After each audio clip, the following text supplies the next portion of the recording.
से क्लास 9 का हिस्ट्री पढ़ने वाले हैं और इसके पीछे भी हमने कुछ चीजों को देखे थे फ्रांसीसी क्रांति के बारे में। आज हम लोग देखने वाले हैं, आगे हम लोग बढ़ने वाले हैं। जैसे यहाँ आपका फ्रांसीसी क्रांति के प्रभाव हम लोग देख रहे हैं फिलहाल। तो ये है 7वां नंबर आपका जो टॉपिक है, ये आपका राजतंत्र की समाप्ति। तो जो हमारी असेंबली थी फ्रांस की, जो संविधान निर्माण का कार्य किए थी, उसने क्या किया था कि फ्रांस में संवैधानिक राजतंत्र, है ना, संवैधानिक राजतंत्र की स्थापना करवाया था। ठीक है, लेकिन जब बनने के बाद जब नई असेंबली बनाती है, नई असेंबली का निर्माण हुआ जो जैकोबिनों के द्वारा करवाया गया था। जैकोबिन वे लोग थे जो उग्रपंथी थे, है ना। यानी कहने का मतलब है जो फ्रांस क्रांति में जो लोग इकट्ठा हुए थे, जो भाग लिए थे, दो पार्टियों में विभाजन हुआ था। एक तो था जैकोबिन दल और दूसरा था जिरोंदिस्ट दल, है ना। दो दल का निर्माण हुआ था। जैकोबिन दल उग्रपंथी था, है ना, और ये क्या था, ये शांत रहने वाले थे, उग्रपंथी नहीं थे। तो जो पहली जो बनी थी संवैधानिक राजतंत्र की घोषणा हुई थी, वो इनके द्वारा करवाई गई थी, है ना। लेकिन जब नई असेंबली बना तो नई असेंबली का नाम रखा गया कॉन्वेंशन। तो कॉन्वेंशन में इन लोगों का प्रभाव ज्यादा था, जैकोबिन जो उग्रपंथी थे। तो इन्होंने आंदोलन छेड़ दिया कि नहीं, यहाँ पर राजतंत्र नहीं होगा। यानी कहने का मतलब है कि फ्रांस में राजतंत्र होगा, चाहे वो संवैधानिक रूप से हो या किसी भी रूप में, यहाँ राजतंत्र नहीं रहने देंगे। तो यहाँ क्या आएगा भाई, तो यहाँ आया लोकतंत्र। यहाँ उन्होंने क्या कहा, हम लोकतंत्र हमें चाहिए। इन लोगों ने लोकतंत्र की मांग करने लगे। तो और इनके द्वारा कन्वेंशन द्वारा 21 सितंबर 1792 को राजतंत्र को समाप्त कर दिया गया और फ्रांस में गणतंत्र की मांग उठने लगी। यानी वो लोगों ने गणतंत्र की मांग करने लगा। ठीक है, गणतंत्र की मांग किया और जाकर के गणतंत्र की स्थापना भी किया। ठीक है, लेकिन राजा जो था, राजा पर देशद्रोह का आरोप लगाकर, है ना, कदाचार का आरोप लगाकर क्या किया, राजा को 21 जनवरी 1793 को राजा को, और पहले राजा को गिलोटिन पर चढ़ा दिया और बाद में रानी को चढ़ा दिया। गिलोटिन क्या होता है, तो गिलोटिन एक तरह का तरीका या फिर एक तरह का औजार है जिस पर आदमी के सिर को रखकर उसको काट दिया जाता है, उसको गिलोटिन कहते हैं। और इसका निर्माण डॉक्टर गिलोटिन का जो आविष्कार किया था उसका नाम था डॉक्टर गिलोटिन। और उसने जो ये यंत्र बनाया था, इसने यंत्र का नाम अपने नाम पर ही रख दिया था, है ना। तो इस तरह फ्रांस में क्या होता है, राजतंत्र की समाप्ति हो जाती है। उसके बाद राजतंत्र की समाप्ति हो जाने के बाद एक और घटना घट जाती है। वहां से शुरुआत हो जाता है आतंक का राज का। आतंक का राज का शुरुआत कैसे होता है, ऐसे होता है कि गणतंत्र की स्थापना जैकोबिनों द्वारा की गई थी और जैकोबिन दल एक उग्रपंथी दल था और पूरे फ्रांस में इनके द्वारा हिंसा फैलाई जा रही थी, विद्रोह करवाया जा रहा था, है ना। तो पूरे फ्रांस में अराजकता का माहौल फैल चुका है। और जो जैकोबिन दल का जो प्रमुख नेता था जिसका नाम था रॉबespierre, वो शासन में उसका नियंत्रण हो जाता है। यानी शासन में किसका नियंत्रण हो जाता है, रॉबespierre का नियंत्रण हो जाता है। और इससे विरोध में जो जिरोंदिस्ट दल के नेता थे और जो दूसरे लोग थे, वे क्रांति रूप ले चुके थे, यानी क्रांति कर रहे थे। और इसने क्या किया, क्रांति विरोधी, और इसको लगा कि फ्रांस में जो स्थिति या फ्रांस के जो लोग हैं उनके कंट्रोल में नहीं। तो इस तरह की बातें, यानी क्रांति विरोधी, विशेषकर जिरोंदिस्टों, है ना, इन पर नियंत्रण करने के लिए इसने सुरक्षा समिति का गठन किया। क्या किया, सुरक्षा समिति का गठन किया। जो विरोधी होंगे, जो क्रांतिकारी होंगे, उनको सीधा सीधे गिरफ्तार कर लिया जाएगा। इस तरह का नीति अपनाया।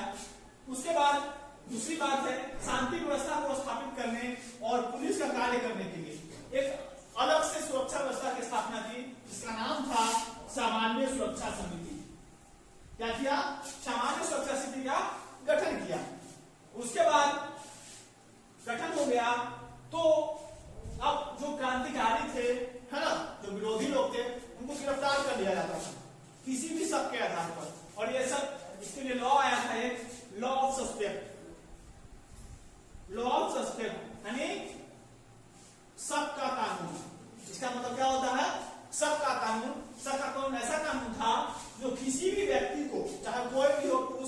बच्चा कोई भी हो, फ्रांस से किसी भी व्यक्ति को शक के आधार पर पुलिस उसको गिरफ्तार कर सकती है। आप जुर्म करें या ना करें, उसको शक हो गया कि आप कुछ गलत काम कर रहे हैं, बस अब आपको गिरफ्तार कर रही है ना, और शक के आधार पर गिरफ्तारी हो गया। और उसी में जो गिरफ्तार लोग थे, विरोधी लोग थे, उनको दंडित करने के लिए एक क्रांतिकारी न्यायालय यानी एक कोर्ट बनाया जिसका नाम था क्रांतिकारी न्यायालय, है ना। क्रांतिकारी न्यायालय गठन किया गया। उसके बाद गणतंत्र के विरोधियों, जैसे गणतंत्र के विरोधी कौन थे भाई, तो वही लोग थे जो बड़े लोग थे, जो राजा के अधीन किया करते, कुलीन वर्ग, है ना, पंडित लोग जो थे, पादरी लोग जो थे, जिरोनिस्ट लोग जो थे, वो राजा के पक्ष में रहते थे और इसके विरोध में थे। इसीलिए उनको बड़ी संख्या में क्या कर दिया गया, गिरफ्तार कर लिया गया और उनको विरोधी पे चढ़ा दिया गया, है ना। और इसमें आतंक के राज में क्या था कि इनके द्वारा और क्या है, हाँ, रॉकफेलर द्वारा बहुत सारे प्रमुख कार्य किए गए। उन प्रमुख कार्यों को हम देखने वाले हैं। चलिए देखते हैं इनके द्वारा प्रमुख किए गए कार्यों को। तो इन्होंने बहुत अच्छे काम किए फ्रांस की जनता के लिए। देखते हैं सामानों को, विशेषकर खाद्य सामग्री, जो खाने वाली चीजें थी जैसे मांस, और वहां की मुख्य खाद्य जो है, खाने वाला पदार्थ, खाद्य पदार्थ वो है पाव रोटी, है ना। तो मांस और पाव रोटी का क्या किया, अधिकतम मूल्य निर्धारित कर दिया, यानी मैक्सिमम रिटेल प्राइस। कहने का मतलब है कि प्राइस एक दाम फिक्स कर दिया गया कि मान लीजिए अगर सरकार ने 10 रुपया दाम फिक्स कर दिया है किसी भी मांस क्या है फिर पाव रोटी का, तो कोई भी दुकानदार या कोई भी लोग इसको 10 रुपया से कम में नहीं बेच सकता। तो इस तरह की नीति अपनाया और इन सभी वस्तुओं का अधिकतम मूल्य निर्धारित कर दिया, ठीक है। सेकेंड नंबर राशनिक व्यवस्था। तो राशनिक व्यवस्था के अनुसार एक प्रकार व्यवस्था की गई जिसमें लोगों को आवश्यकता के अनुसार ही उनको खाद्य पदार्थ दिया जाएगा, क्योंकि वहां खाद्यान्न में कमी था, है ना। क्रांति में सभी लोग व्यस्त थे, इसलिए खाद्यान्न की कमी होने के कारण सभी को खाद्य आपूर्ति करने के लिए राशनिक व्यवस्था की गई, जिसके द्वारा जिसको जितनी जरूरत है उसी के अनुसार उसे राशन यानी खाद्य पदार्थ उपलब्ध करवाया जाएगा, उसे अधिक का नहीं, ठीक है। तीसरी बात, किसानों को अपना अनाज निर्धारित मूल्यों पर बेचना है ना। तो किसान थे, अपना अनाज उपजाने के बाद सरकार द्वारा एक मूल्य निर्धारित किया गया जिस पर ही किसान अपने अनाज को शहरों में, मंडियों में या शहर की जो मार्केट है वहां ले जाकर बेच सकते हैं, और वहां जो खरीदार हैं उस फिक्स मूल्य पर ही उसको खरीदेंगे, उसे कम ना उसे ज्यादा, है ना। एक मूल्य निर्धारित कर दिया गया जिसके द्वारा किसान जो है अपने अनाजों को शहरों में जाकर बेच सकते थे। चौथा नंबर, महंगे सफेद आटा के व्यवहार, यानी आटा जो था, कहने का मतलब है जो महंगे सफेद लोग यानी जो कहने का मतलब गोरे लोग थे, आटा का व्यवहार रोक लगा दिया गया और बराबरी का प्रतीक माने जाने वाले समता रोटी का उपयोग अनिवार्य कर दिया गया। यानी कहने का मतलब है कि सबको बराबर का अधिकार मिले और बराबर इसी सभी वस्तुओं का लोग उपयोग कर पाए, तभी जाकर फ्रांस की स्थिति सुधर सकती थी, क्योंकि उसमें काफी फ्रांस की स्थिति बहुत ही खराब थी, ठीक है। उसके बाद पांचवा नंबर है मजदूरों की मजदूरी तय कर दिया गया, है ना। क्योंकि लोग जो मालिक होते थे, जो व्यवसाय के मालिक होते थे, वो अपनी मनमानी करते थे, मजदूरों को ठीक मजदूरी नहीं देते थे, जिसके कारण सरकार के द्वारा मजदूरों की मजदूरी को फिक्स कर दिया गया। धनिकों, जो अमीर लोग थे, धनी लोग थे, उनसे क्या किया गया, युद्ध कर लिया गया, है ना। युद्ध करता है तो उसका टैक्स देना पड़ता है, उस पर युद्ध कर लिया गया। कोई युद्ध होगा तो उसको टैक्स देगा। आयकर, जो भी इनकम होगा उसका टैक्स देना पड़ेगा, है ना। तो धनिकों यानी अमीर धनी लोगों पर क्या लगाया गया, युद्ध कर और आयकर लगा दिया गया। उसके बाद सातवां नंबर है क्रांति विरोधियों की संपत्ति जब्त कर लिया गया। तो क्रांति और विरोधी लोग थे, यानी वही जिरोनिस्ट जो लोग पादरी थे, कुलीन थे, उन लोग क्या कर गए, संपत्ति को जब्त कर लिया गया। और आठवीं बात जो काफी महत्वपूर्ण है, गरीब के बच्चों के लिए बुनियादी शिक्षा की व्यवस्था किया गया, यानी जो गरीब परिवार के बच्चे थे, जो पढ़ लिख नहीं सकते थे, है ना, तो उनको पढ़ाने के लिए एक बुनियादी शिक्षा व्यवस्था किया गया कि यहाँ तक आपको फ्री में पढ़ाया जाएगा, सरकार के द्वारा आपकी मदद की जाएगी। इस तरह की व्यवस्था फ्रांस की सरकार के द्वारा गणतंत्र बनने के बाद इन सभी कार्यों को किया गया था। उसके बाद है, इसके साथ ही साथ एक बहुत ही महत्वपूर्ण कार्य किया गया, जो इसके साथ साथ बोलचाल और संबोधन के लिए समानता का सिद्धांत अपनाया गया। समानता का सिद्धांत कहने का मतलब है कि पहले बड़े लोगों को संबोधित करने के लिए जिस वर्ड का प्रयोग किया जाता था उसको हटा दिया गया और फ्रांस के सभी नागरिकों के लिए, चाहे वो कोई भी आदमी हो, उसके लिए वर्ड लाया गया। वो देखते हैं हम लोग, जैसे मानस्यूर। मानस्यूर का मतलब होता है महाशय, यानी जो बड़े लोग थे, राजा, कुलीन वर्ग, ये सब है ना, उनको संबोधन करने के लिए मानस्यूर शब्द का प्रयोग किया जाता था फ्रांस में, जिसके स्थान पर महाशय उन व्यक्तियों को कहा जाता है जो पुरुष होते हैं, है ना, पुरुष के लिए महाशय का किया जाता है। इसके स्थान पर अब सीतायेन, यानी सीतोयेन वर्ड का प्रयोग किया जाने लगा और मदाम जो महिलाओं के लिए होता था, महोदया, है ना, उसके स्थान पर सीतोयेन शब्द का प्रयोग किया जाता है। फ्रांस में किसी भी लोग को आप सीतोयेन और सीतोयीन से ही आप फ्रांसीसी किसी भी आदमी को संबोधित कर पाएंगे। और क्या किया गया, फ्रांस के लोग बोलचाल की भाषा ज्यादातर फ्रांसीसी थे, फ्रेंच बोलते थे, तो इसके अनुसार फ्रांस का क्या बना दिया गया, राष्ट्रभाषा बना दिया गया, है ना। और फ्रेंच को फ्रांस की राजभाषा घोषित कर दी गए और गिरजाघर ये सब जो थे उनको तोड़ दिए गए, इनके संपत्ति को जब्त कर लिया गया और इसको क्या कर दिया, सैनिक छावनी में परिवर्तित कर दिया गया। उसके बाद हम लोग देखते हैं कि फ्रांस में जो रॉबस्पियर था, है ना, वो गणतंत्रात्मक रीति से बड़े बड़े फैसले ले रहा था।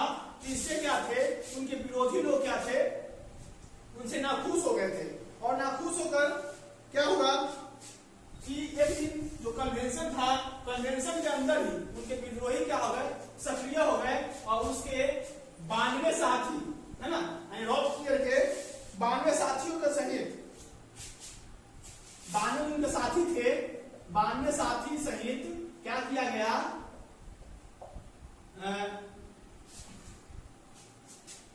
28 जुलाई को 1794 को इसको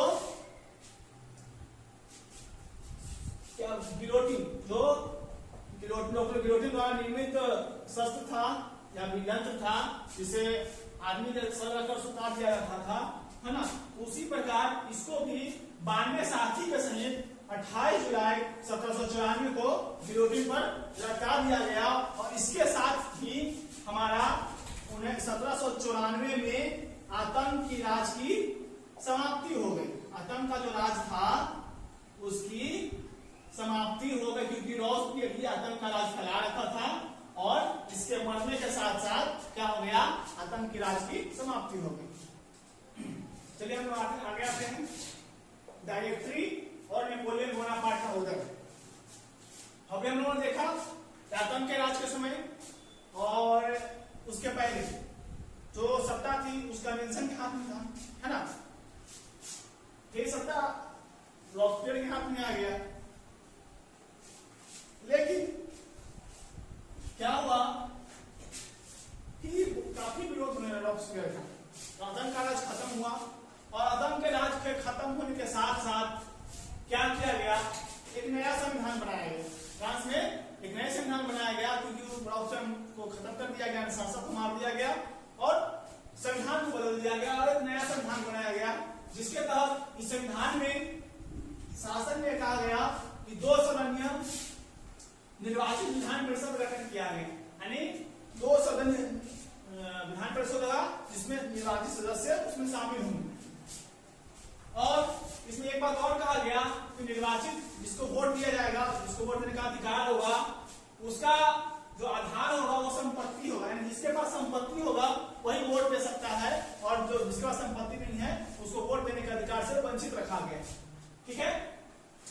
और विधान परिषद ने जो संविधान के अनुसार विधान परिषद का निर्माण हुआ था 2 सदनीय, उसने क्या किया, उसने कार्यपालिका शक्ति, जो कार्यपालिका की शक्ति थी उसको 5 सदस्यीय कमेटी जिसका नाम डायरेक्टरी था उसको सौंप दिया। कहने का मतलब था शासन जो था पूर्णतः डायरेक्टरी के हाथों में ही था, उसको सौंप दिया गया।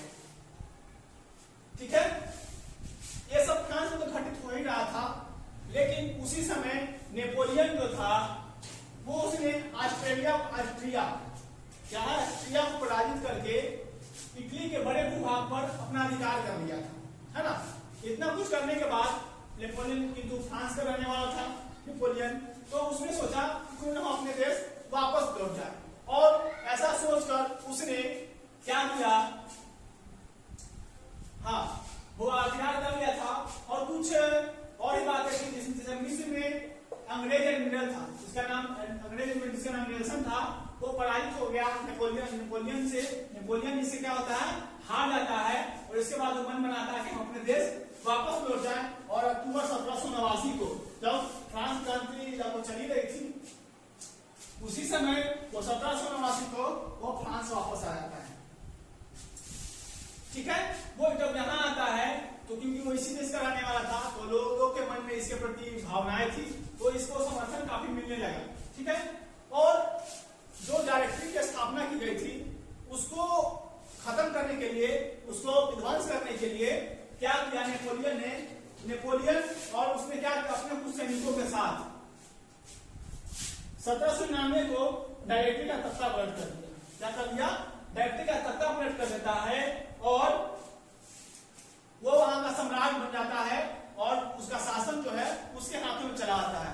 यानी फ्रांस की जितनी शासन की शक्तियां थी वो नेपोलियन के हाथों में चला आता है, उसको सारे अधिकार प्राप्त हो जाते हैं, और वो क्या करता है, लोगों का समर्थन उसको बहुत ज्यादा रहने के कारण वो तानाशाह बन जाता है, और फ्रांस को तानाशाह करना शुरू कर देता है, ठीक है। तो तानाशाह शुरू करना, अपनी मनमानी करने लगता है, और फिर क्या आगे चलकर वो क्या करता है, 1801 में कॉन्कोर्डेट की संधि करता है ना, कॉन्कोर्डेट की संधि करता है। और इसने क्या किया, 1801 में कॉन्कोर्डेट की संधि करता है, और 1804 में नेपोलियन कोड लागू करता है। नेपोलियन कोड कहने का मतलब कि नेपोलियन के द्वारा बनाए गए नियम, नेपोलियन द्वारा नियम बनाए थे उनको नेपोलियन कोड कहा गया है ना। उसके द्वारा नेपोलियन कोड को लागू किया गया, और वो फ्रांस का सम्राट बन जाता है, और फ्रांस की सारी जो शक्तियां थी उसके हाथों में चली जाती है। लेकिन ऐसा ज्यादा नहीं चल पाता है, कुछ सालों तक चलता है, लगभग 10 साल तक कैसा चला, और 1815 में वाटरलू का युद्ध होता है ना।